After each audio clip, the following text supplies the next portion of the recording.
All right, so some New Year's thoughts. First, wow, nice morning. Never want to miss another sunset again. Think off the grids. Just buy yourself some good ass weightlifting equipment. All merino wool, everything. Injinji toe socks, Vibram 5 fingers, simple down vests. Get yourself right. New Year's resolutions means new place, new use. We off the grid for my kids. So actually the funny thing too is I've actually noticed both my neighbors, one has an Audi Q3 and one actually has an Audi A3. Both of them are in service. They have all these courtesy vehicles. So yeah, don't get a Volkswagen, Audi, Porsche, Lamborghini, Bentley, whatevs, all owned by the Volkswagen group. They're always in the shop. Yo, check out my Prius bulldozer edition. And actually the funny thing too, so my sister-in-law, younger sister Jennifer, she just got a new Prius. Looks super cool. But actually the funny thing is the new Prius, right, the one that looks like a 911 from the back with the straight taillight, it actually has a way smaller trunk. And I'm like, dude, this is like, I'm like starting to appreciate the 2010, yeah, matte black, 20 Priuses matte black. Finna Prius till I die, right? So Kinsaguri. Okay, so yeah, hatchback is best. And yeah, actually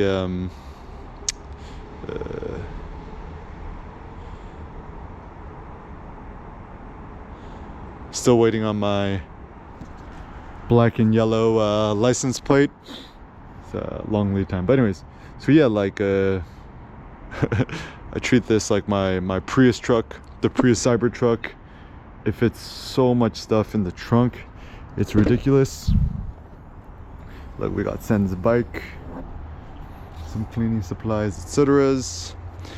And yeah, and I think yeah, just kind of keep it open, just off the grid lifestyle.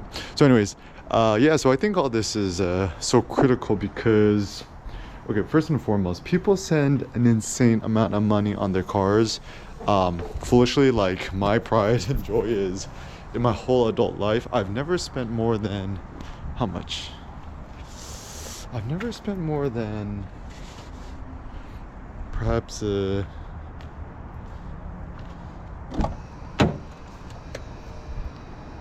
mean, I've spent money to repair cars, but I've never spent more than, what's my last car? Mazda Miata. How much I get the Miata? I think I got the Miata, the 1990 Miata, when I was in college, my senior year, like $3,500 US. Craigslist, sounds about right. So my whole adult life, I've never spent, I'm 35 right now, born in 88. Yeah, never spent more than $3,500 USD on the car. And also the thing with the Prius truck, got that for $399. It's good. Actually, the funny thing too is that like everyone wants to live a better, happier life, what is, right? And actually the big benefit of just having like beater ass, right, is that, so like for example, me and Sen, we go to nature all the time. We go hikes on pretty much every day. The Stoneview Nature Center, the Baldwin Hills Overlook. And the funny thing is actually, so these fucking floor mats, right? I had to scrub them clean, right? Because it got super dirty. And then like sooner or later you have your kid, even if you just have a dog or you're just yourself, you know, you're gonna trash your car sooner or later anyways.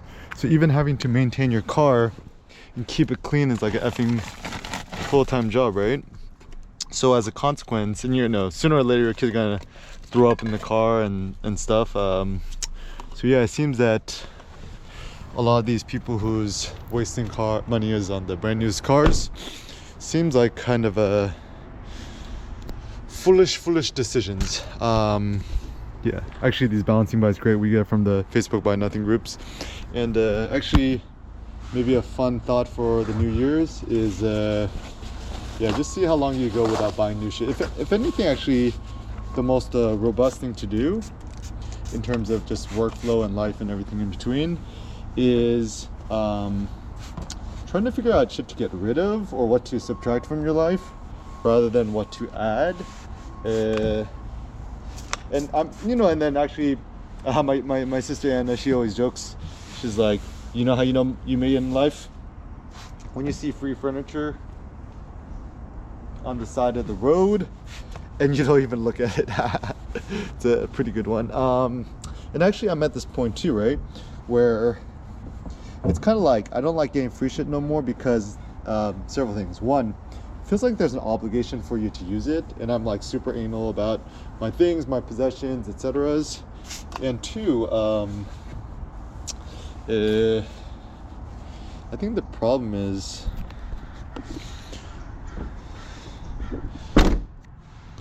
when you're super anal about shit, right? You have strong tastes, and my personal definition of an artist is somebody who just essentially has very, very strong taste, right? Like who has very, very strong preferences. I call it like visual OCD or being visually anal about things. And yeah, so that's my thought. Also, the good thing too, ultimately we're all artists, right? So the greatest joy is not buying something brand new or whatevs. It's actually to modify it and clean it and to do cool shit yourself. And so what that actually means is it's better to just get a beater ass car and then just do a ghetto spray paint job, matte black it, whatevs on the rims and shit, right?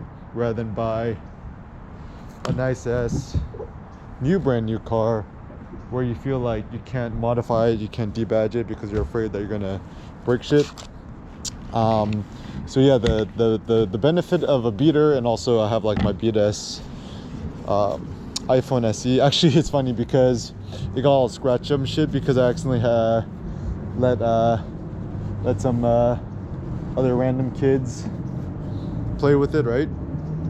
And yeah, they not as well trained as Sen, so as a consequence they just kind of rubbed it everywhere the wrong way, and as a consequence yeah, it got super dirty and whatevs. But alas, yeah, keeping shit clean is pretty critical. So some other thoughts I had this morning was, okay, this is the facts, right? Low key, man, most people, bro, like they live in filth, right? Like simple ways to think about it, right? So you get to really know somebody or who somebody is, whatevs, based on like once you go to their home, their residences, etc. Just go to the kitchen, go to the bathroom, go to the living room, bedroom, etc. Right? If they keep the place like effing pigsty, right? Their mind is also going to be like kind of a metaphorical pigsty as well. So as a consequence, right? Yeah, don't trust nobodies but yourself. And yeah, so some other, you just gotta, so funny too, like the easiest way to just keep shit clean, just kind of like give it a I see like limo drivers do this all the time when they're just kind of bored. They just kind of wipe down their car just to kill time. It actually seems like a surprisingly effective strategy, and just cheaper than getting a car wash all the time, right? And every once in a while you could just bring this out, let it dry in the sun.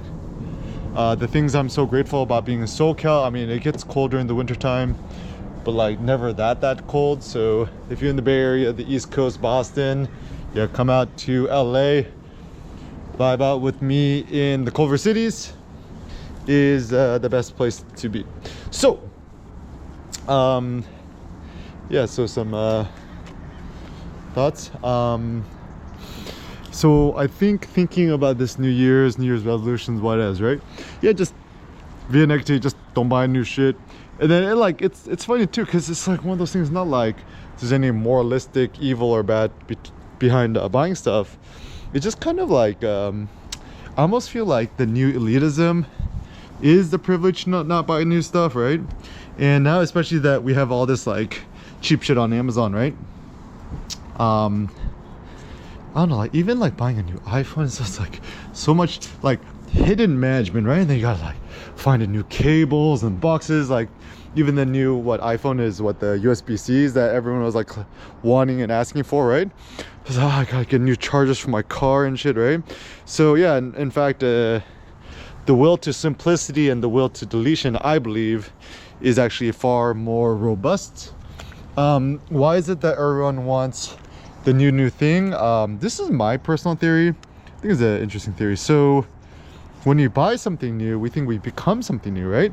So everyone's so excited once you buy a new car, right? So I think the logic behind buying a new car is I mean, my adage is tell me what you drive and I'll tell you who you is. And so people's cars are essentially their external avatars, right? So the reason why I never trust nobody who drives an Audi or a Volkswagen or a German car or a Porsche, whatevs, is it's signaling some sort of deep insecurity behind things. Even like dudes drive these like big ass pickup trucks and lifted and AMG G-Wagons, y'all bunch of losers. Real men drive Priuses. And I think like it's straight up like Prius is like really, I mean, I'm a huge fan of Elon Musk, Tesla, you know, have a bunch of stock. Good morning. And as a consequence, yeah, so I love the innovation and stuff like that, but pragmatically speaking, I wouldn't actually myself drop all that money on Tesla, because even doing some research, so fun facts, right? Like if you're thinking about buying Tesla and you're not sure you want to do it, right? Just go on Craigslist, right? And look at all these people dumping the Teslas. And even I always walk by the Toyota dealership, right? And at the Toyota dealership, all these people are trading in their Teslas for Toyotas, and I'm just like, what? I mean, even Cindy's dad, right? He bought a brand new Tesla Model Y, the long range one, right? He's like, oh, so you know how you like it? Is your life change and stuff? It's like that. It's like, yeah, I thought it'd be a lot more like kind of a luxury car, but actually it feels pretty cheap. And the truth be told, right? The appeal of the Tesla is, I call it like utilitarian or Spartan luxury, is that the luxury isn't that the materials and the quality of the things is good, but rather the new privileges of like for example self-driving, full self-driving. I mean, my thought is the true killer, or the true reason to get a Tesla is actually not for the electric car component, but the full self-driving car. And then I think even the best way to think about Tesla is essentially Tesla as an AI company. It's a data company, and AI gonna take over the future. The will to minimalism is a good idea. So yeah, y'all curious, get the GoPros minis. Voice dictation and the iPads Pro's good. The will to minimalism.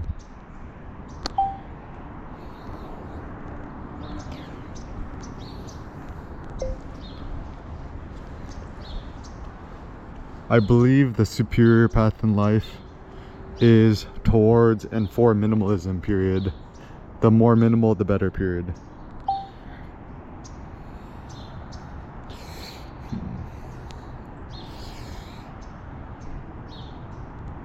Eric Kim minimalism philosophy. So this is gonna be the future.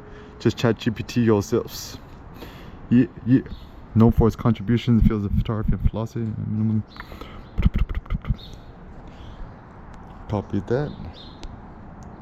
Side view. Yeah, so I think ChatGPT's is the ultimate blogging, augmented publishing thinkings. Is that people are like, oh, ChatGPT's cheating. I'm like, anybody who says something about cheating is like, y'all is uncritical. Search his quote on minimalism.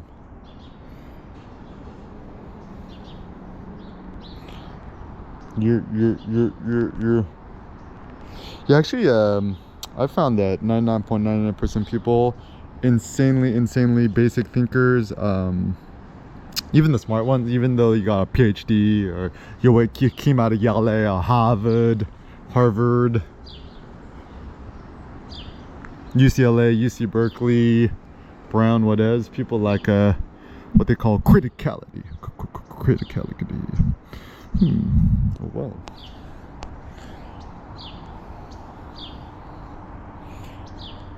In number form. I like numbers.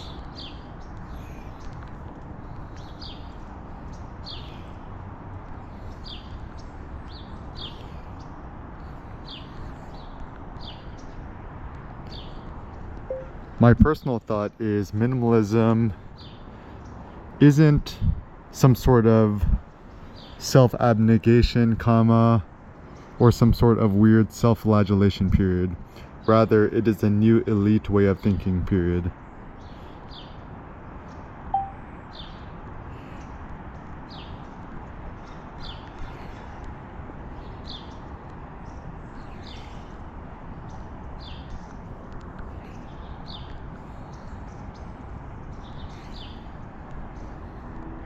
Eric Kim quotes on minimalism in number form. So yeah, ChatGPT is the future. The second it goes public, if in a boom. Sonic boom! Jumpman. Yeah, who's the best rapper alive? Future. Yeah, okay. So, continuing the thoughts.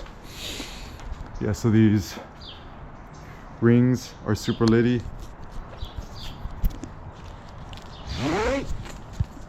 And I think actually what I enjoy most about the GoPro Minis is all these funny, unorthodox ways to do it. Just get the what? I'm just using the cheap Titan Fitness. It seems to work fine. Whatevs.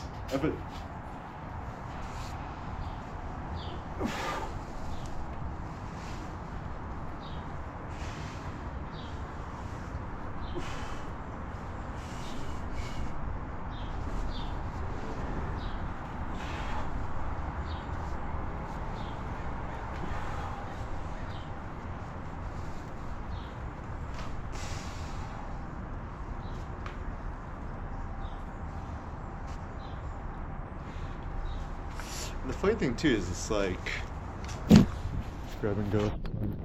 I actually think that more weightlifters, powerlifters, whatever should do calisthenics, and also more calisthenics people should do weightlifting. Cause everyone puts themselves into like a weird cult category, and this is why I don't trust no CrossFitters and people. Anybody who puts a label on themselves, like I think actually the most robust term to refer to yourself is just weightlifter, right?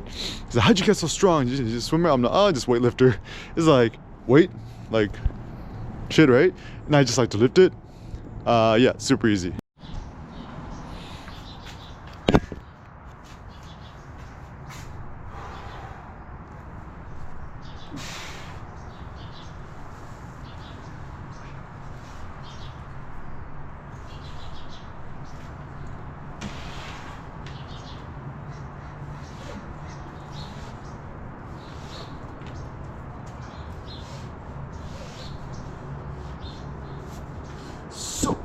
Some vlogging, YouTube's tips. Yeah, first and foremost, yeah, just treat it like funsies. I think the critical issue that people do is essentially they so this is the problem with the YouTubies. I'll get the Injinji socks, the Vibram 5 fingers, some cheap merino wool leggings on Amazon's, Ruimons, Eric Kim linen tank top, Muji down vest, sleeveless. Real men were sleeveless. Okay, so the first thought is the purpose of this all is not to make the YouTubies monies with putting on ads. Okay, simple ethics, right? Don't do unto others as you don't like others to do unto you. So okay, I don't know any human being on the planet who loves watching ads. Who's like, oh wow, I'm so excited to watch ads. Maybe besides like Super Bowl ads. And Super Bowl ads are pretty entertaining, but even that, I'm like, I'd rather just be like out, you know, doing something better. And also my critique of video games is, right, it's like you're playing like World of Warcraft or Diablo or any MMORPG whatevs, right? It's like use the character and you're like killing all these monsters and bad guys, so right? But like, doesn't it just make more sense for you to just like become your own life superhero and get effing jacked, right? Like all this. And then I think also one of the big benefits is, especially once you got a kid, right, is life actually becomes a little bit simpler because you know the stupid BS to do, what not to do. So life is via negativas. Don't talk proper.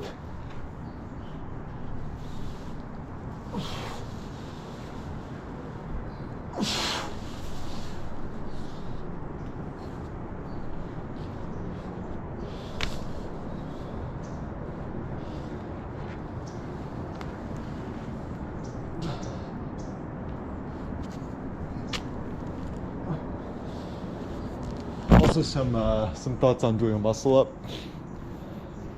Don't think of it like a muscle up, think of it like a muscle forward. A little bit difficult to describe, but just doing some personal trainings myself for funs.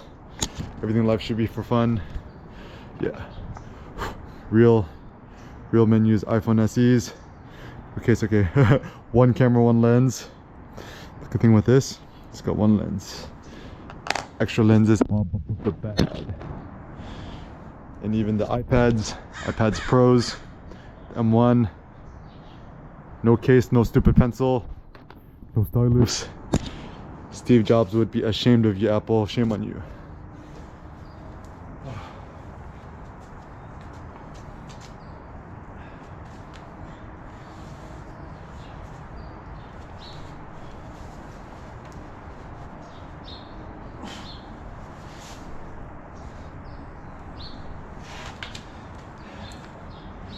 So the big issue with weightlifters, bodybuilders, powerlifter, what is, right? Strongmen, whatevs. Fake ass steroid taking people's so the big issue here, oh wow, look at that. Elon Musk quotes. Alright, so the big issue at hand is all these people's like pun, weightlifting belt, knee wraps. Like via negativa, it's like it's cheaper to not buy a belt or knee wraps or wrist wraps, whatevs. Two, the true way to become stronger is you actually want to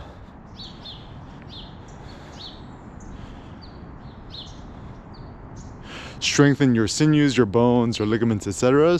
So the reason why I like the weightlifting rings, etc. So think about it this way from like a 3D perspective, right?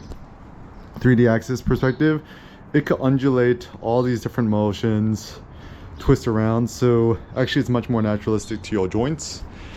The big issue with most types of weightlifting, it's too much on just one axis, which I think causes injury because the motion doesn't allow for the undulations, and I think the undulation and then the dynamism of the 3D movement is actually a far superior way to quote warm up and whatevs. Yeah, so other thoughts on doing the YouTubies and vlogger whatevs, right? Is first of all, don't label yourself nothing, right? When people say I'm a creator or I'm an influencer or I'm a content creator, I'm like, now get out of here, right? Oh wow. Better to just think of yourself like a big ass kid. Curiosity, right? And also the big issue too is that like there's this weird American notion like curiosity killed the cat. And so in America, it's like people say curiosity and creativity is good, but actually it's not, especially in Asian cultures. It's like keep your head down, study, be a good worker, be a slave, and yeah, no freedoms. All right, some more funny thoughts. Wi-Fi is bad for your health.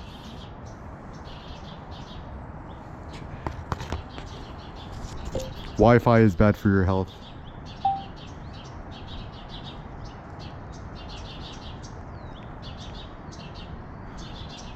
Even Sen knows how to say Wi-Fi, right? Even best friend here, he's like, what's oxygen or Wi-Fi? So Wi-Fi is bad because it keeps your ass inside the house. You want to think off the grid? Maybe it's better to embrace the 5Gs. 5G, 5G, 5G, 4Gs, whatevs. Don't upgrade your home internets, upgrade your 5Gs. I mean, if I had it myself, I'd probably just get Verizon or, yeah, and don't even get a plan. Yeah. Invest in yourself, sucker.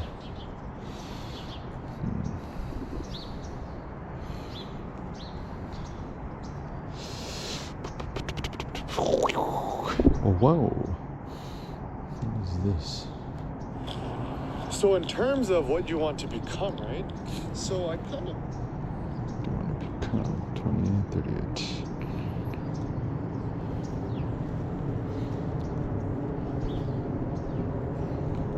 What do you want to become, question mark?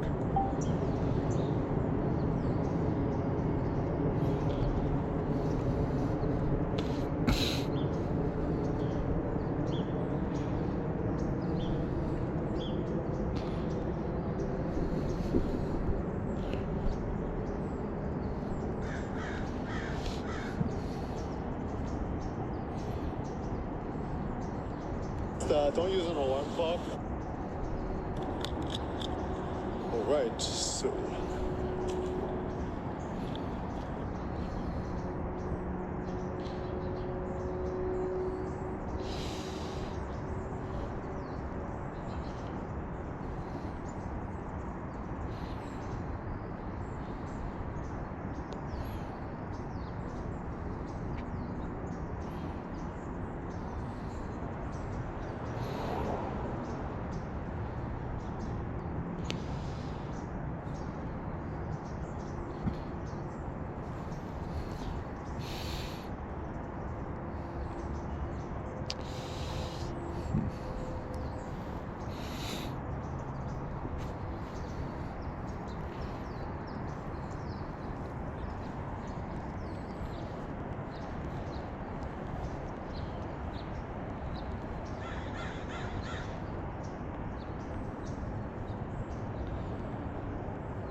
most influential person alive?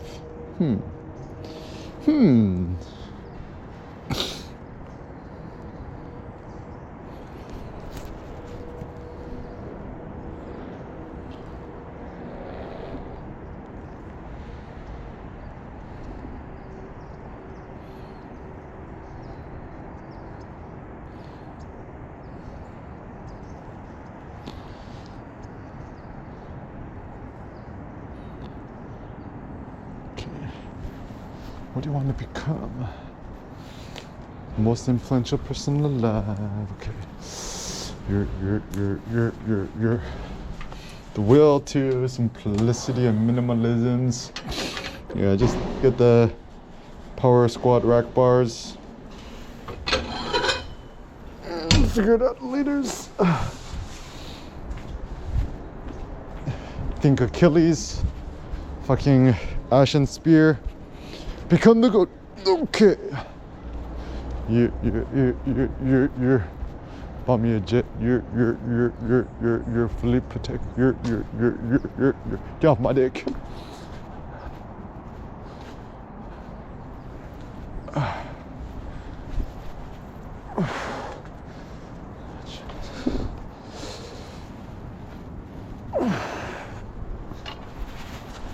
I was joking. Kill the orcs. Kill.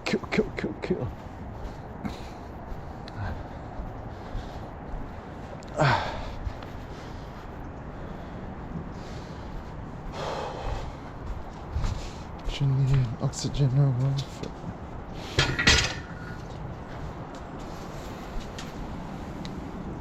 Just keep it simple, silly. Keep it simple. Oh, okay.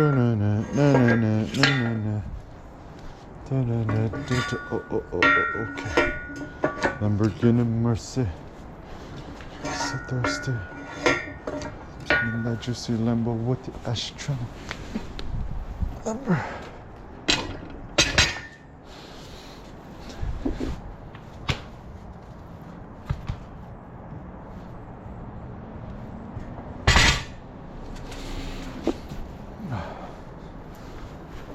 Just POV.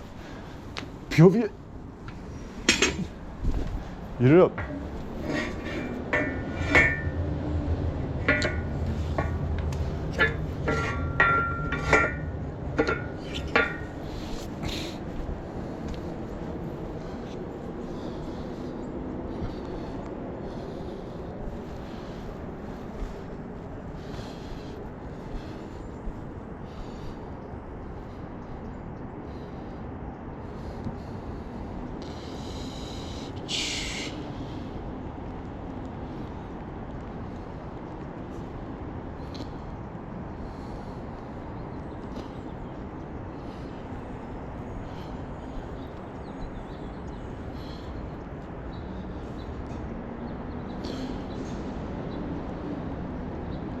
In terms of media creation strategy, comma, I really like this notion of POV, comma, point of view videos, period.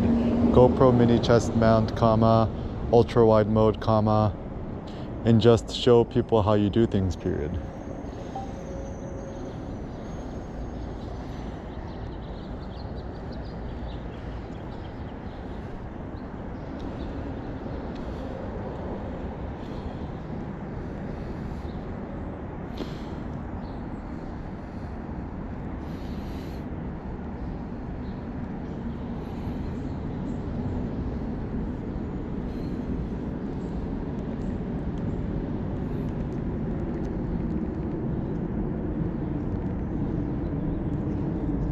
For me, comma, my supreme curiosity is how other people do things, period.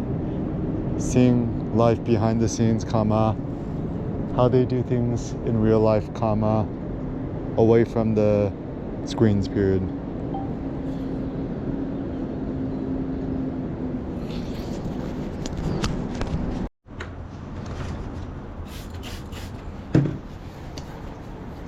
Paying somebody $20 an hour is a really good idea.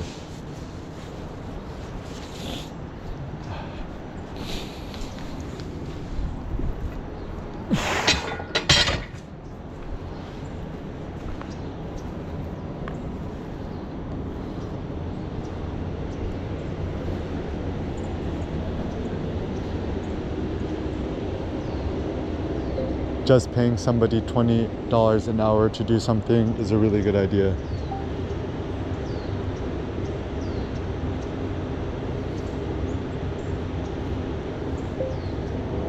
Let us say that you have a backyard full of junk and trash and you just literally want someone to throw it all into the dumpster, period. Instead of doing the hateful work yourself, comma, if you just hire somebody, comma, doesn't matter if illegal immigrant, comma, somebody from Mexico, comma, a broke college student, whatever, dot, dot, dot, to just hand them $20 USD in cash, comma, a Lincoln, comma, to spend a whole hour of their day and life to throw away the trash is a really good idea, period.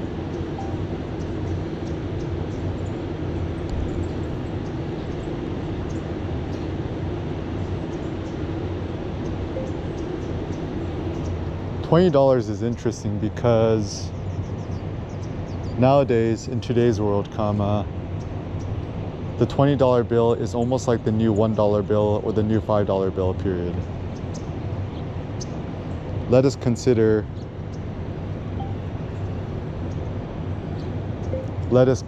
that nowadays, comma, a single US dollar is not worth much, comma, a $1 piece of paper note is annoying to carry, period.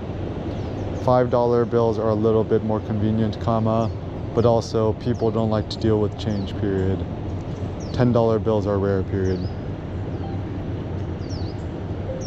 $20 bills are frequently dispensed at ATM machines, comma, and also, comma, consider how nobody ever has $50 bills, comma, maybe $100 bills, period.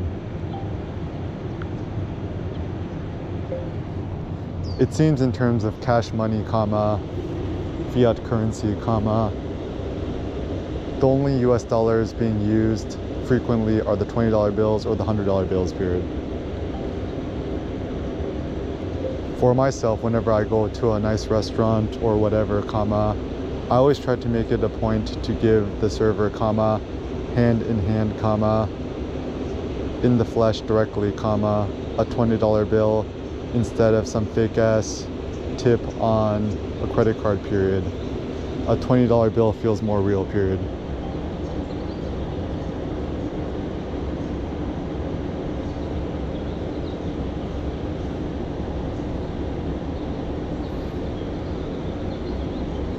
Search Eric Kim on fiat currency.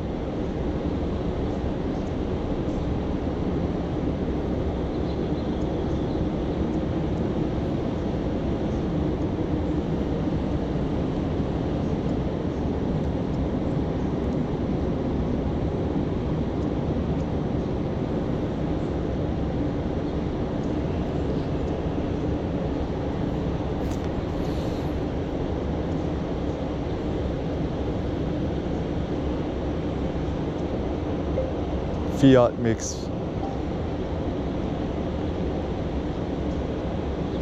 the question is this, colon,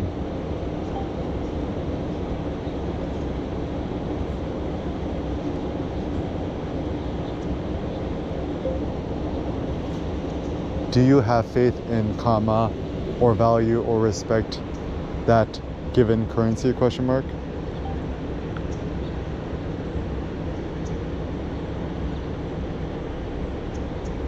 For example, comma, I have faith in Bitcoin and Chainlink, comma, which is why I own both, period. In terms of fiat currency, comma, US dollars, comma, it is almost close to worthless to me, period. Granted, I just need to use my credit card or whatever in order to buy groceries and meat at Costco, comma, but besides that, the US dollar is worthless to me, period.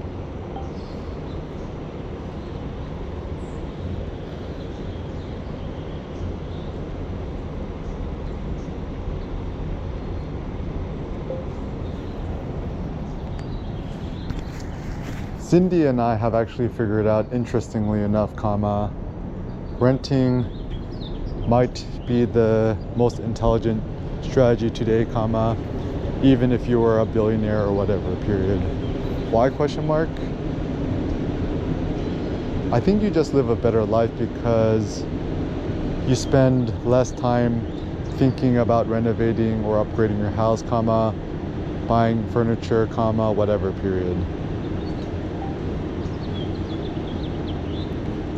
Also, comma, less maintenance and unexpected costs, period.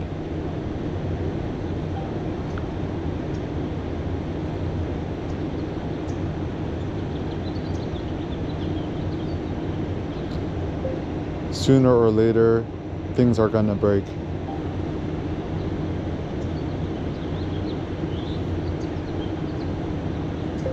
I think the first thing I have witnessed about home ownership, comma, especially with my friends, family, Cindy's mom, whatever, comma, is that sooner or later things will break, comma, unexpectedly, period. The water heater, comma, the toilet plumbing is going to clog, comma, the roof has a hole in it, comma, $50,000 to fix the roof, comma, $10,000 to fix the water heater and plumbing and electricity, etc., period. Irregardless of how rich you are, comma, nobody likes to pay for these things, period.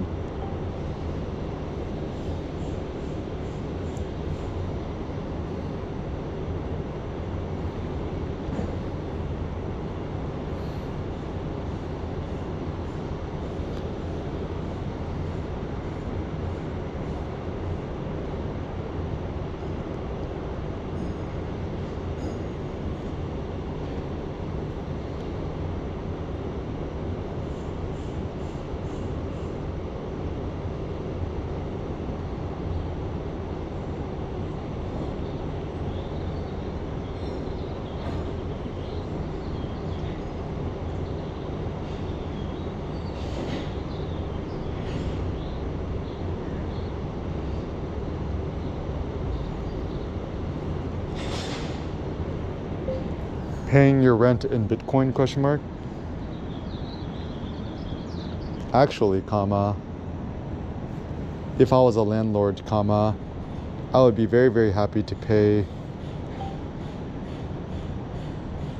accept rent money or payments in Bitcoin, exclamation point.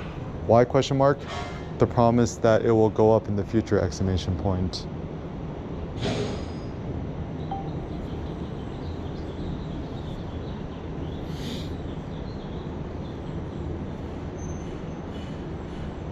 Bitcoin will never go to zero.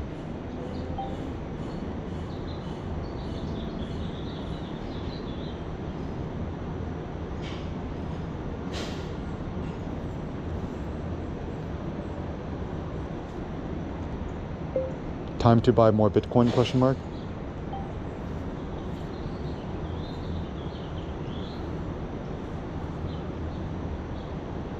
Search Eric Kim thoughts on Bitcoin.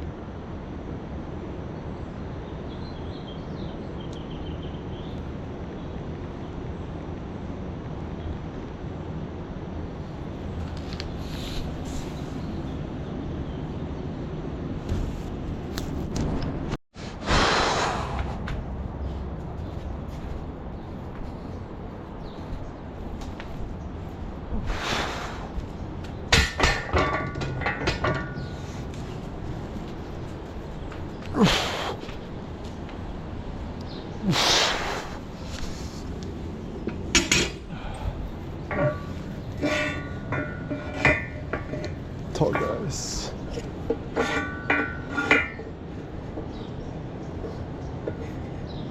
Tall guys.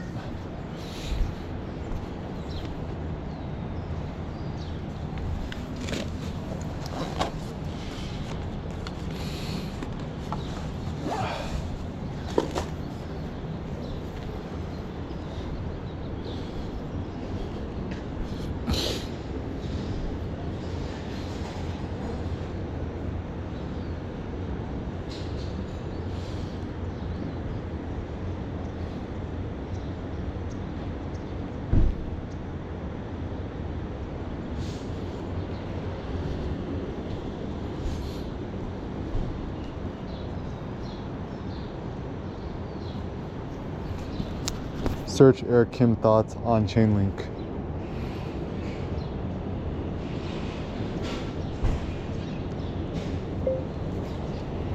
Chainlink is not crypto, comma, neither is it a cryptocurrency.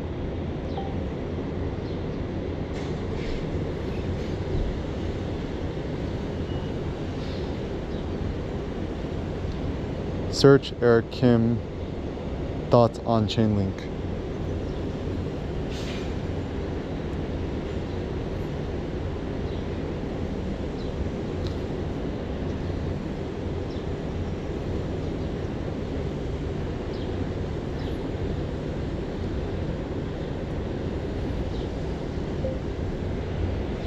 What I find very fascinating about Chainlink is that ultimately, comma, it is not a crypto, neither is it a cryptocurrency, period. Rather, comma, it is just a new technology, comma. I think Chainlink is just going to be the next Google, period.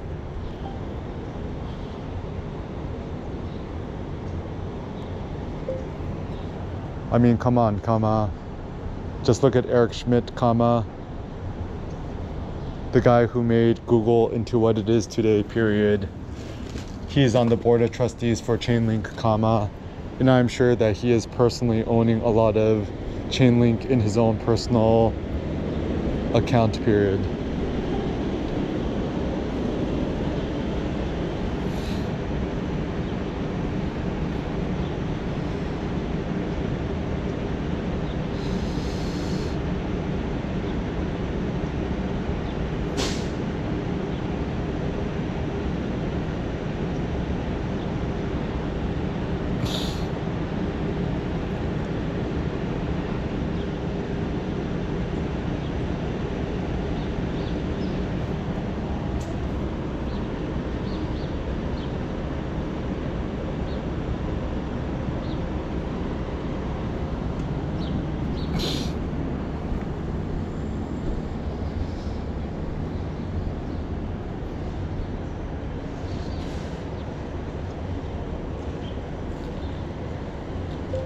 Eric Schmidt interview with Sergey Nazarov.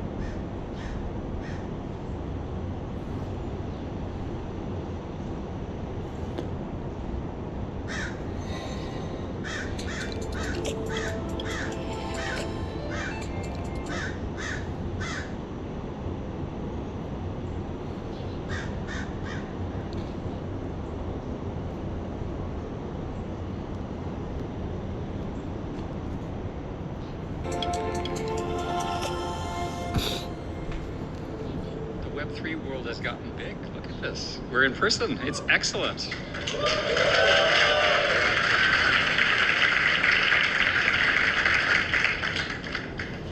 I'm truly honored to be joined here by Eric Schmidt, one of the people that has formed how the web has evolved and how our society uses the internet today.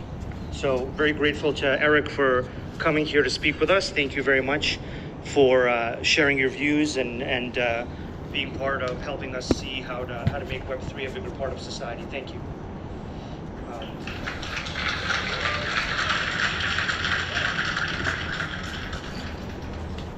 I'm gonna jump right into it to make sure we can make the most of our time together with you. You've seen a lot of things. You've seen how the world has evolved, and so I think you have a very astute view of patterns and how the world changes. What I really want to understand is how did you come to the idea that Web3 is attractive? What attracts you to Web3? What are the fundamental value that you see being provided by Web3? Well, it's hard to tell the truth, and I'm historically a skeptic. And I'm a skeptic because although I like the beliefs and the values and the technology, I think the marketing got a little ahead of reality, which is okay. It's not the first, in the waves I've been in, has happened every time. And let's start with the basic principles that Web3 and the work that you're doing is essentially trustless, immutable, and distributed. And those principles are really powerful for computer systems. That's why many of you got involved. And I looked at it and I thought, I frankly just don't think it'll become big enough. And then you and a couple of other people started talking to me, and I think you were one of the inventors of this, about this basically a really crazy idea. Sorry, it's your idea. It's fine. I'm crazy. I'm on board with it. I think it's established. And so layer one I understood, but the concept of layer two, where you use tokens to incentivize behavior, was a really powerful development in the last, say, 3 years, 4 years, roughly when you started. And that changes the economics in some really fun ways. And I think this is a case where you all, people in the audience, are ahead of the academics, the economists who understand this. And a simple way to understand this is that, so you and I this is not going to happen because you're busy doing this company, you and I do a new company, and we decide to have a new coin.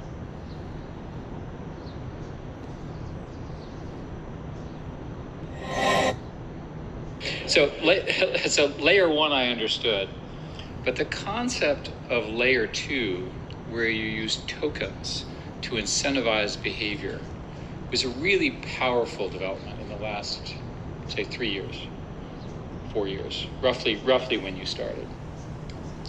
And that changes the economics in some really fundamental ways. And I think this is a case where you all, people in the audience, are ahead of the academics, the economists who understand this. And a simple way to understand this is that, so you and I this is not going to happen because you're busy doing this company, you and I do a new company, and we decide to have a new coin. And the coin is initially relatively worthless. Maybe I'll see. and its value increases directly with demand. Now, in my whole career, I have always had compensation tied to stock options, which was tied to corporate wealth and so forth. But the token, the fact that the token goes up in value based on network effects, is a real discovery. And I don't think people understand quite the economics of this. I was talking to one founder who curiously wouldn't tell me his actual name. He had a code name, God knows why. And you never know.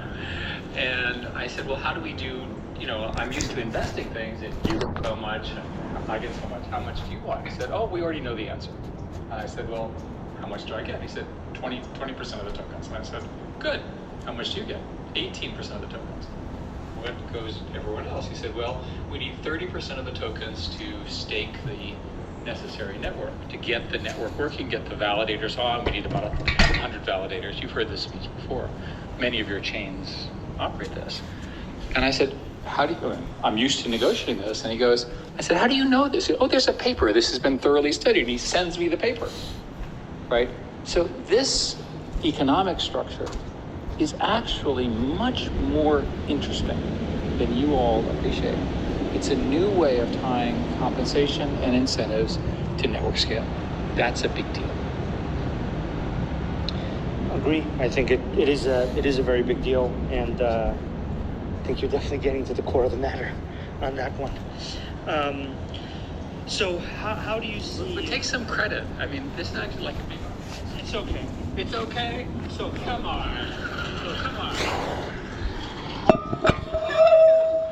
I take a credit in a decade or two when everything's running on Web3. Then until then, I'm going to. Did I hear a forecast? Okay, so let me just continue. Let me just continue. So first you have the layer ones, then you have the various layer twos, and the layer two provides all the necessary services. And now you have a problem of cross-chain, right? Which is something Chainlink works on pretty well. And you have all of the problems of centralized systems in a distributed context because made to create that type of decentralization in a very explicit way, rather than a dynamic membership way that creates these large mining pools. And my overall point is I think that you just described a whole new industrial system. It's not very well understood outside of this room. Once again, very much in agreement with you. Kind of uncanny how you're getting to the core of the issue, having that you've arrived very recently, but it's really recently to the conference, to the industry. But recently to the industry too.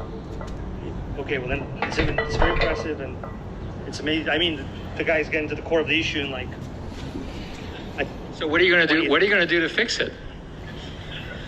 Well, I actually see more and more computation moving into Oracle networks because blockchains don't fulfill the scalability or privacy properties. And if they fulfill those properties, then that's fine. That computation can go there. But I think we're at an interim stage where they won't fulfill those requirements. And so there needs to be a bridge, just like blockchains couldn't fulfill the requirement of providing data. There are all these requirements that you have to build more advanced applications to really realize Web3. And all those requirements are really what Oracle networks seek to fulfill. Some of them will fall away and go into, a blockchain, but many of them won't. It's just not very easy to predict which requirements will fall away and which won't. But we're building a pretty flexible system that provides data, identity, randomness, cross-chain soon, all these things. So, that's my plan to solve it, is to basically plug all the holes, and then the holes that are left are probably very valuable holes to keep filled. And that's where I think the value will land in that half-decade time series. So in the spirit of full disclosure, I'm the chairman of a woman named Michelle Ritter founded a company called Steel Perlo, of which I'm now the chairman, and she's the CEO. And she designed a structure where you do fundraising for funds that generate cash that goes into startups, and the startups are going to go into global financial systems based on these principles. So I decided to put my money and other people's money, into this space. I think that your vision is correct. I'm a little bit more skeptical. I keep reading all of these claims that Web3 is going to take down Amazon, Google, Microsoft, and so forth. Having lived through that, I think that's pretty unlikely.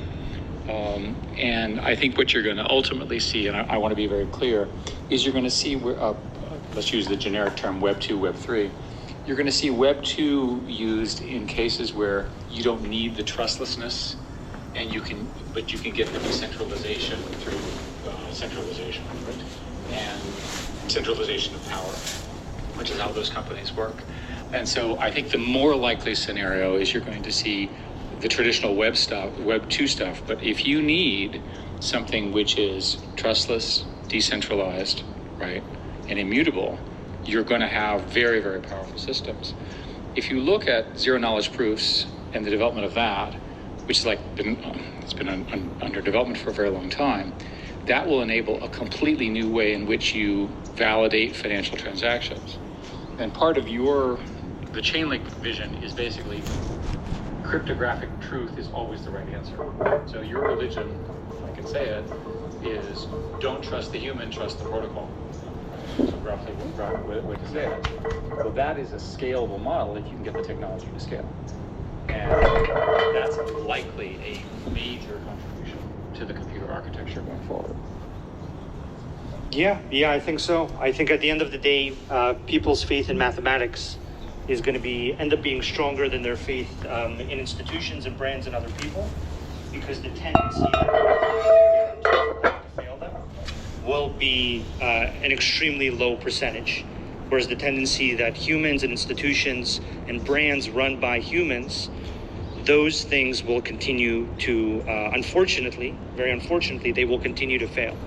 And there'll be periods where they fail very little, and there'll be periods where they fail in, very rapid succession in big ways, like in the 2008 financial crisis. And, I would rather be building a system that's going to reconstruct the world in a reliable, guaranteed way than you have an opportunity in addition to, so one way to think about what you're doing in Web3 is you're trying to recreate all the practices that exist in current cloud services, but in a decentralized platform. That's one way to think about your strategy. And to me, the most interesting question are what are the new services that are not easily done today in cloud? I mean, there's a straightforward list in cloud, right? Because the cloud stuff just replaced the stuff I used to do before cloud existed, right? So it's file services, scheduling invocation, figuring out how to run services and so forth and so on. There will eventually be some sort of Ethereum, zero knowledge, virtual machine. Today, the smart contracts are pretty, let me just say, poor in their capabilities. And that functionality should get there because of all the research that's being done in the industry. To me, the question is, what can you then do that you can't do today? One of the most obvious things is doing distributed analytics over these kinds of decentralized systems. Because when you talk to the banks, they roughly, in some cases, know what's going on in their own banking system, but they have no idea what the other ones. And when you talk to the banking regulators, they have no visibility into anything. So imagine a system where you have extremely good analytics that are cross-chain, and these bankers can actually say, holy crap, we're just about to have a crisis. Yeah, absolutely. I think that is basically the world that we all want to be in, because the cyclical booms and busts that just keep getting bigger and bigger are basically based on people not having access. Let's forget even about regulators. It's even the credit rating agencies and all these people that are supposed to be experts and supposed to get access to the siloed information. I mean, that's the fundamental reason for most of these big cyclical boom and busts in developed markets. Where would AI approach? And I've mostly been working on AI stuff. Once you have the data, just think of the generative design, the sort of analytics, and we can talk about this if you're interested in it, but the eventual vision is a new set of apps that allow you to manage the system better. We were struck with in 2008, 2009, that there were no uncorrelated assets, right? Well, that's something that should be easily discoverable, right, by your own technology running on the top of the things that you're building. Yeah, makes sense. I personally don't know exactly how AI is going to interact with blockchains. My view on it is skeptical, as you put it. I actually think that I've watched a bunch of these sci-fi shows, like Westworld and all these things. I don't really think it's going to be that bad, frankly. But I think that private keys, the interesting thing about the Westworld show was actually the whole show is about getting access to a private key that gives access to like this other system. So basically, even if you have AI, maybe you still have encryption as a limiting factor. And then guess what system does really complex programmatic encryption? All right, it's blockchains, right? So maybe that can be a kind of good guardrail or good limitation to whatever fears people have about AI, is they can institute certain private key measures that can't be surpassed. So I have that skeptical view on that. I think that's a fine belief system. We'll see if that actually happens. I think the most important thing to know is that you're going to be able to do computations on the equivalent of blockchains layer 1, layer 2, using homomorphic encryption and zero knowledge proofs. So you will be able to analyze these things without necessarily getting into trouble. Absolutely. I can't wait till they make that efficient. That's going to be a big deal, very big deal. But look, we made some progress with the shift from proof of work to proof of stake. So incredibly important. And I think these changes are really good signs that your industry is getting its act together from the standpoint of computer science, right? Because computer scientists have known about these limitations for a very long time, and we've all complained about them, while some people have actually worked hard to get those things fixed. So how do you see Web 2 systems interacting with Web 3 systems? Are Web 2 systems the trusted interfaces, and Web 3 systems are the trustless state storage and transactional backends? How does Web 2 interface with Web 3 in the long term? Well, let me give you another example. Let's assume for purposes of argument that you're going to use the Web 3 system through Android and iPhone. And by the way, it's in that.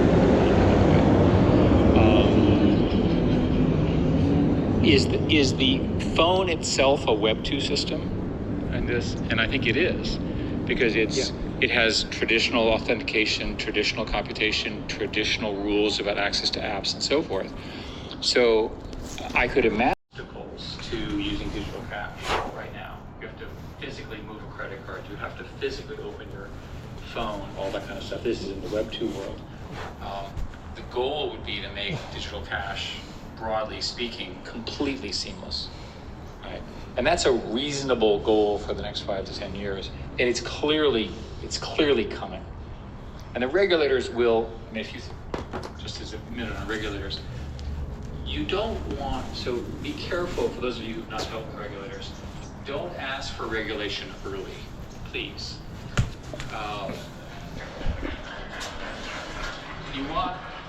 I've done this now for 45 years. No, 47. Sorry, I was doing a little math. You don't want premature regulation. You want these systems to get built so people can understand what the really hard problems are, and then you want to figure out what problems they cause. Now, right now, it's important to understand that many of you would prefer not to have any regulation at all. Welcome to being a libertarian. And societies don't reward libertarian thinking very much because of all the issues around power and control and so on and so on. It's highly unlikely that a purely libertarian view of how these things are going to emerge is going to work. What instead is going to happen is governments will assert their authority, partly because that's what they do, and you want to do it in such a way that it's rational. And today, for example, in the United States, it's not at all clear who the regulatory bodies are going to be. Right? They're still thinking about it. They're still talking about it. Is it an asset that is regulated by the CFTC? How do we deal with AML, KYC issues, and so forth? These are real issues. But my overall message is, for those of you that are working with regulators, take it slow. Right? Get the regulation right. And it's very, very hard to get the regulation right in such that it prevents the bad things but allows all of the good things. It's really a difficult knife edge to be on. makes perfect sense. And I have lived this. I have done this for the last 30 years, and I'm like to do this again. So you. I'm gonna knock on something wooden. Someone else can live through it. I'm just gonna build all this stuff. People are gonna build cool things. That's our plan. Yeah, likely story. Yeah, we don't make financial products. We don't do any of that. But understand that you're successful enough that you're on somebody's list. I understand. So, in your thank you so much. In your experience, in the way that the Web 2 infrastructure evolved, right, where it evolved from larger closed systems to smaller and smaller pieces being combined as service-oriented architecture and then microservices. Do you see a similar dynamic happening from the point of view of Web 3, and that it'll end up becoming smaller and smaller pieces that get composed into those more complex Web 2 applications? And by the way, on the point on Web 2 and Web 3, I personally don't think it matters if the user relationships are retained by a lot of Web 2 applications necessarily, because the fundamental value will flow through those interfaces into Web 3 backend systems. I agree with you in an optimistic scenario. It's perfectly possible that the Web 2 companies will decide that you're having too much fun, making too much money, and that they will actually put in regulations, right, of their own. Right, so it's trickier than it sounds. So a note of caution on Web 2. And by the way, when we were doing this, we didn't call it Web 2. We just called it the web. What happened, let's see if I can describe it. We all started with a notion of true decentralization, true empowerment of individuals. All of the things that I did 25 years ago involving Mosaic, Internet, and HTML, all this kind of stuff was presumed at the fact that the world become disaggregated, that everyone had equal access, all the stuff, all that religion stuff. And we believed it, and I really believed it. And if you look at the structure today of what you think it's highly concentrated around relatively proprietary systems. And that's not what we started off in. So if you look at it in the arc of my career over 20 years, the same thing could happen to you. And you go, oh my God, that would be terrible. But let me tell you how it might happen. This is not a prediction. There are economic benefits and returns to scale. And you have really clever entrepreneurs who are very, very smart. They're moving quickly, they create value, and they can begin to merge and acquire things, right? And there are also technical benefits to centralization. Because of the Sybil effect, the truly distributed systems spend the vast majority, estimates are up to 90% of their time, making sure there isn't an interloper in the protocol, right? So and there are technical solutions to that. So you've got a system where it spends an awful lot of time making sure there aren't other people around. It's perfectly possible that could lead to a small number of high-end, large players. So I don't think Web3 is immune from the kind of centralization that surprised me. Now, I was also one of the people who caused it, so I'm not trying to mislead you. But the economic incentives, the scale incentives, and the technology incentive itself tend to favor centralization. So one thing for you all to do is to make a map of what you think of Web3 will be, and then figure out which points will be centralized, which points will be regulated, and which ones will be wide open. The history of technology is they start completely wide open, and then there are centralizers, there are consolidators. There is probably a set of consolidators that will get either built, founded, or will come into the space and provide that to some of the infrastructure. Yeah, I mean, I completely understand what you're saying in terms of economies of scale and efficiency, and I think back to your earlier point of mining pools, that that's an example of the efficiency of a mining pool attracting a lot of hash power into a single entity that's then probably through some backroom social convention kept at 25% or something. But I really think that the difference in Web3 is that it's about creating open markets for those compute workloads, for all of that, right?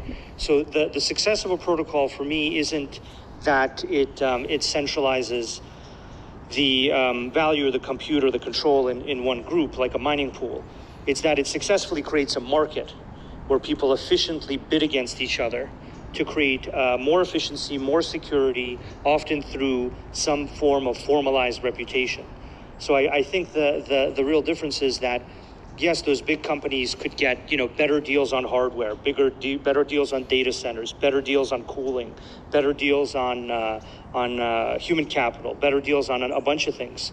But I think the real question is that if you make a market, how does that market evolve when all you need is very proven inputs, very proven uptime? And that's what I think Web3 reputation systems really do. There's actually a very poor name for them as reputation systems, because Web2 reputation systems fundamentally suck. Because an intern can make a 5-star review and everyone now has 5-star reviews.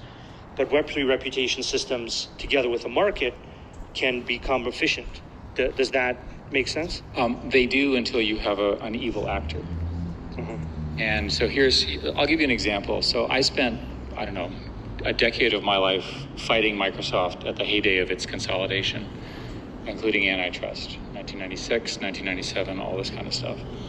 And Microsoft's tactics at the time, they don't do this anymore, included not allowing competitor access to the platforms, various pricing strategies, all of which were subject to antitrust rules, all of which has been discussed at length by my generation. So the internet comes along, and Cisco, for a while, had more than 50% of control over the net. But Cisco didn't use the same business tactics as Microsoft. And I kept wondering why. Now, partly it's because it's different people, different leadership, but also because it was a protocol network incentive as opposed to an app control incentive, if you see the distinction. So to the degree that your observation is about network scale and protocol, it won't end up being dominated or taken over by a private player. In other words, to the degree that somebody can come in with significant money, significant network power, and change the protocol to exclude competitors, then you'll have trouble. And again, you have a model of Web3 as protocol network-based, which obviously I like that a lot. I would be very careful in the design of those future layer 2 or whatever is called layer 3 protocols to make sure that they fully affect and realize the vision you outlined. Yeah, makes sense. That's definitely a challenge, but I think we can formalize that, and it's all going to happen pretty openly, and so that I think that can create those bring us back to those positive market dynamics.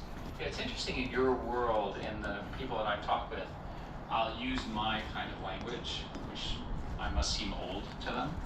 And my kind of language is, gaining market share, dominance, and so forth. And they say, well, that's not appropriate. So that's a different generation of leaders and a different set of language. So the question is, when it's not appropriate, but it's in someone's financial incentive to do it, will they change their mind?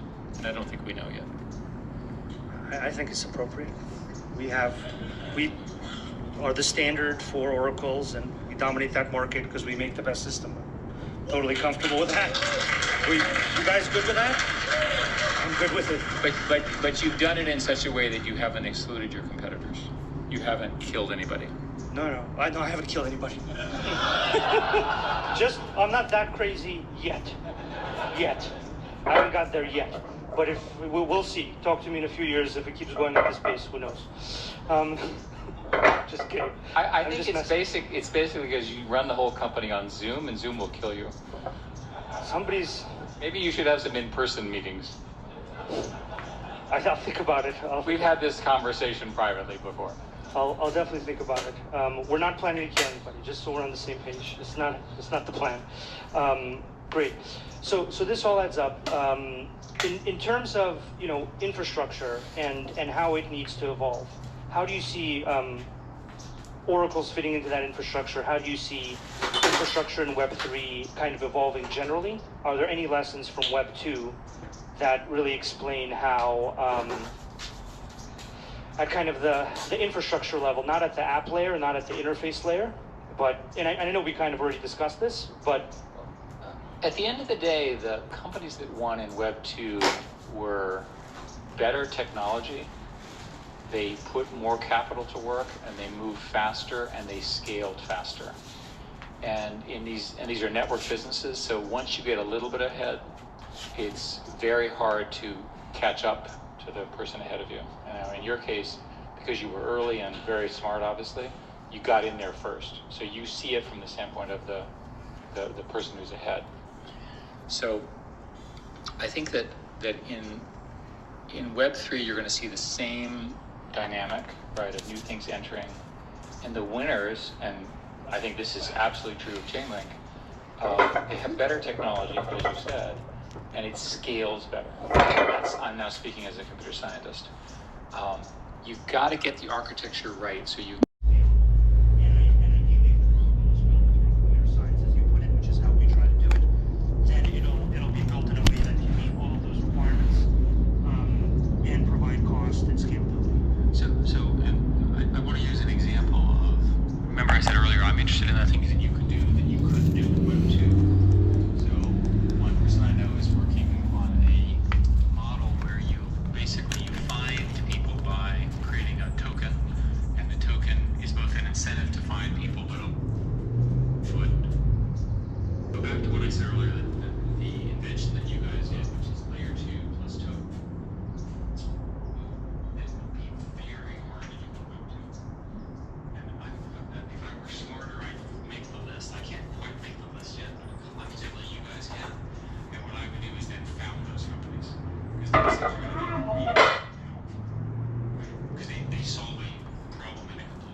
Yeah, that's absolutely the case. I think there's actually these two layers of incentives, as you mentioned, is kind of app level incentive or a user level incentive, and then there's infrastructure level incentives.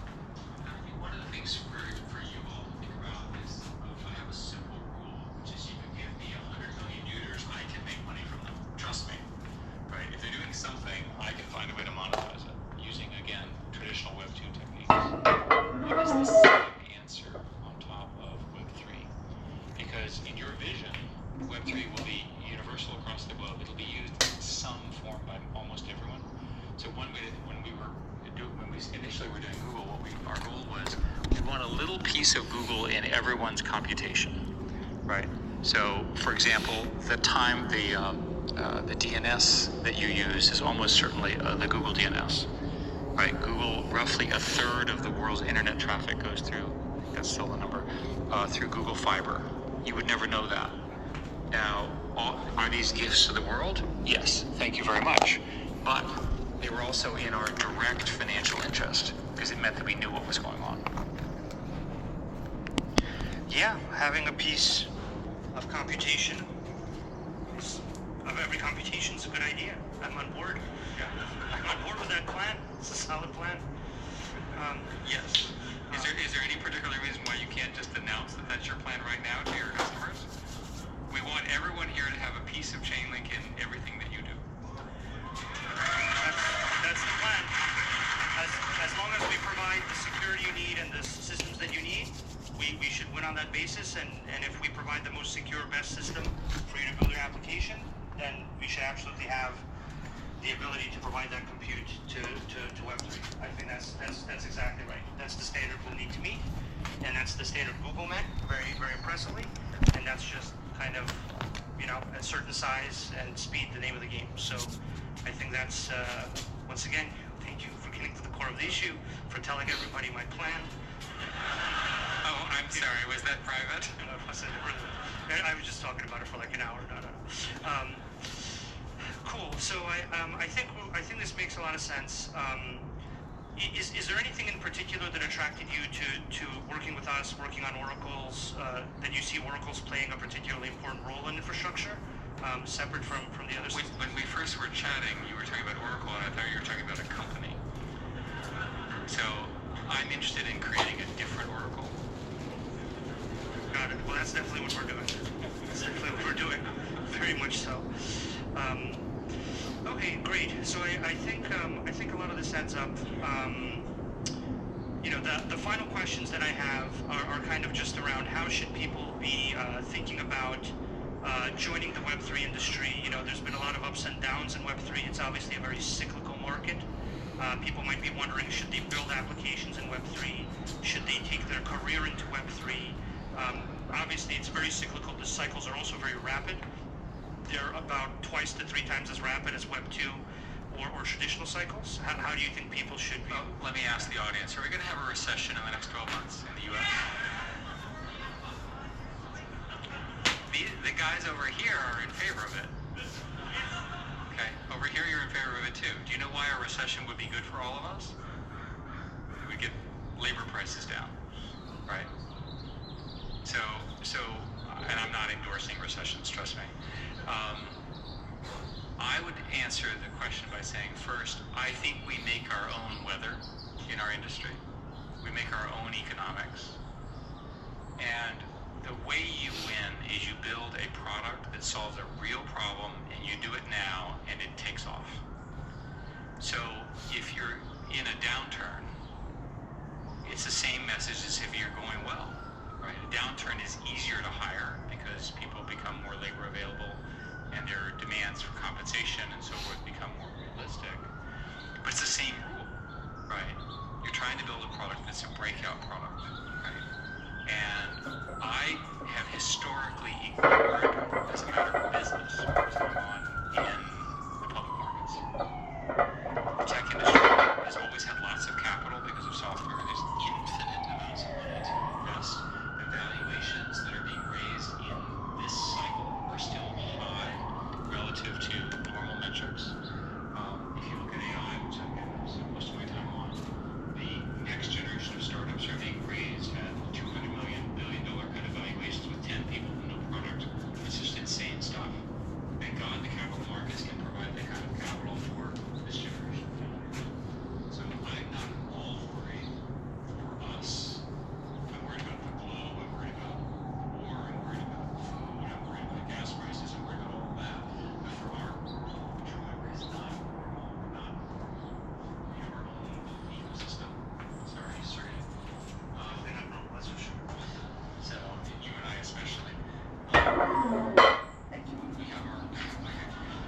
have our own structure. So my advice would be, when I was, for you to understand, when I was in college, there was an article that said we have too many engineers in our country, and we won't ever need any more. And I, of course, was majoring in electrical engineering because computer science didn't exist.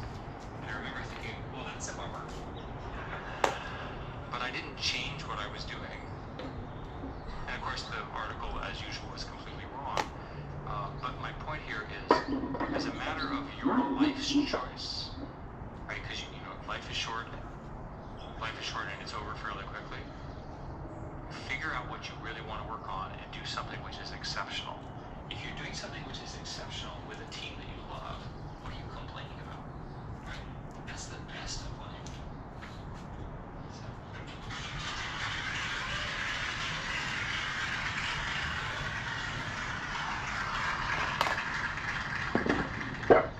Eric, I want to thank you for your inspirational ideas. It's been truly a pleasure speaking with you. It's always my immense pleasure to speak with you whenever I have a chance. I'm going to be contacting you ceaselessly to speak with you even more.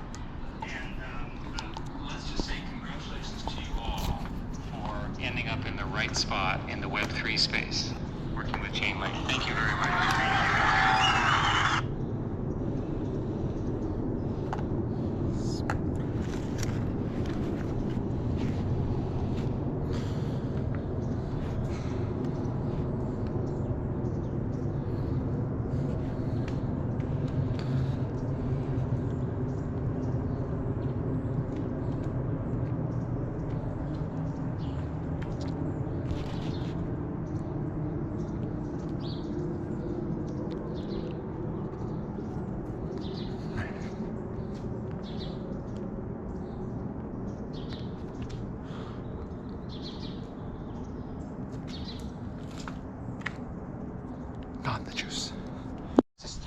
purpose, which is to create better futures for our people, our customers, our shareholders, and the communities.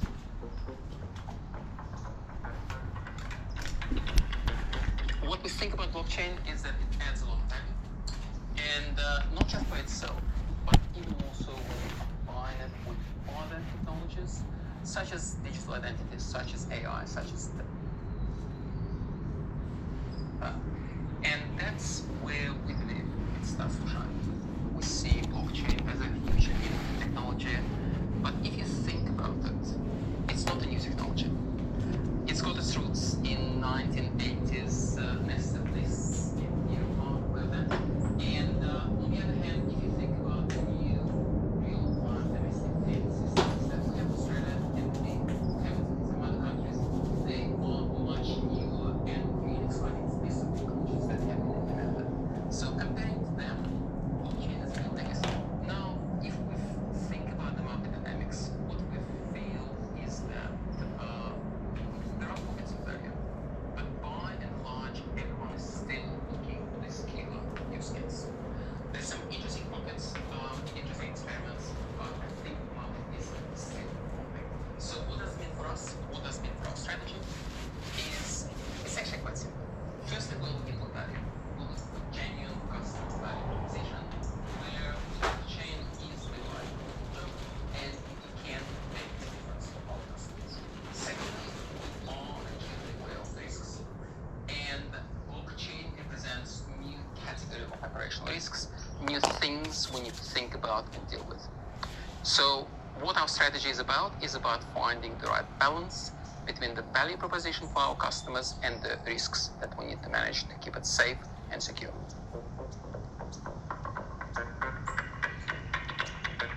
What are the use cases? I think this is the core of our job, where